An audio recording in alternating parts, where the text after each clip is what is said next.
आपकी छवि एक फैसला लेने वाले नेता की है। तो क्या आप मुझे विचारों के इस विषय पर कुछ बता सकते हैं? आप फैसले कैसे लेते हैं? आपकी प्रक्रिया क्या है? जैसे जब कुछ बड़ा दांव पर लगा हुआ हो, तब उसके लिए फैसले लेना, जहां कोई स्पष्ट उदाहरण ना हो, बहुत अनिश्चितता हो, संतुलन बनाना हो, तो आप निर्णय कैसे लेते हैं? बहुत सी बातें हैं इसके पीछे। एक, शायद हिंदुस्तान में मैं एक ऐसा पॉलिटिशियन हूं जो मेरे देश के 85 टू 90% डिस्ट्रिक्ट में रात्रि मुकाम कर चुका हूं। मेरे पूर्व जीवन की मैं बात करता हूं, मैं भ्रमण करता था। उससे जो मैंने पाया है, वो जो सीखा है, तो मेरे पास वो एक बहुत बड़ा चीजों को ग्रास रूट लेवल पर स्थितियों के विषय में मेरी फर्स्ट एड इंफॉर्मेशन है। किसी से पूछा हुआ जाना हुआ ऐसा किताबों के द्वारा नहीं पाया है। दूसरा, गवर्नेंस की दृष्टि से देखें तो मेरे पास कोई प्रकार का बैगेज नहीं है कि जिस बैगेज को लेकर के मुझे दबे रहना है, उसके आधार पर मेरा चलना है, वो नहीं है। तीसरा, निर्णय करने में मेरा एक तराजू है। मेरा देश सबसे पहले। मैं जो कर रहा हूं, मेरे देश का नुकसान तो नहीं हो रहा है। वो। दूसरा, हमारे यहाँ महात्मा गांधी कहते थे कि भाई तुम्हें कोई निर्णय करते समय कोई उलझन हो तो तुम किसी गरीब पे चेहरा देख लो, उनको याद करो और सोचो ये उसके काम आएगा क्या, तो आपका निर्णय सही होगा। मुझे वो मंत्र बहुत काम आता है कि भाई आप सामान्य मानवी को याद करो, क्या भाई मैं जो कर रहा हूं उसको। दूसरी प्रक्रिया जहां तक है कि मैं बहुत ही वेल कनेक्टेड हूं। मेरी सरकार में मेरे अफसरों को मेरे प्रति ईर्ष्या भी होती होगी और उनको तकलीफ भी होती होगी, और वो है मेरे इंफॉर्मेशन चैनल बहुत है और बहुत लाइव है, और इसलिए मुझे चीजों की जानकारियां बहुत सारी मिल जाती हैं बहुत जगह से। तो मुझे कोई आकर के ब्रीफ करे, वही अकेली इंफॉर्मेशन नहीं होते, मेरे पास एक दूसरे पहलू भी होते हैं। तो मैं दूसरा मैं एक मेरे में विद्यार्थी भाव है। मान लीजिए कोई चीज नहीं आई, मुझे किसी अफसर ने कुछ बताया, तो मैं विद्यार्थी भाव से उसको पूछता हूँ, भाई अच्छा मुझे बताओ भाई कैसे है, फिर क्या है, फिर कैसे है। और कभी मेरे पास दूसरी इंफॉर्मेशन है तो मैं डेविल एडवोकेट बन करके उल्टे प्रश्न पूछता हूँ। उसको बहुत बारीकी से यानी एक प्रकार से मंथन करना पड़ता है। तो ऐसा करने से एक अमृत निकले, उस प्रकार की मेरी कोशिश रहती है। मैं पता नहीं।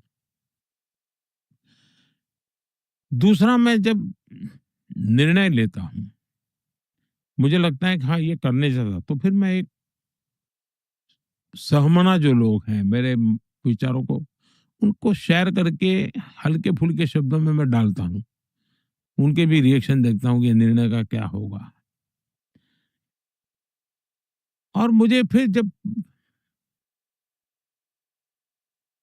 कन्विक्शन बन जाए कि हाँ ये मैं सही कर रहा हूँ, तो एक पूरी प्रोसेस मेरी, और ये जो इतना बोलता हूँ इतना भी टाइम नहीं लगता है, मेरी स्पीड बहुत है। अब जैसे मैं एक उदाहरण दूं, कोरोना के समय कैसे निर्णय लिए। अब मुझे नोबेल प्राइज विनर मिलते हैं,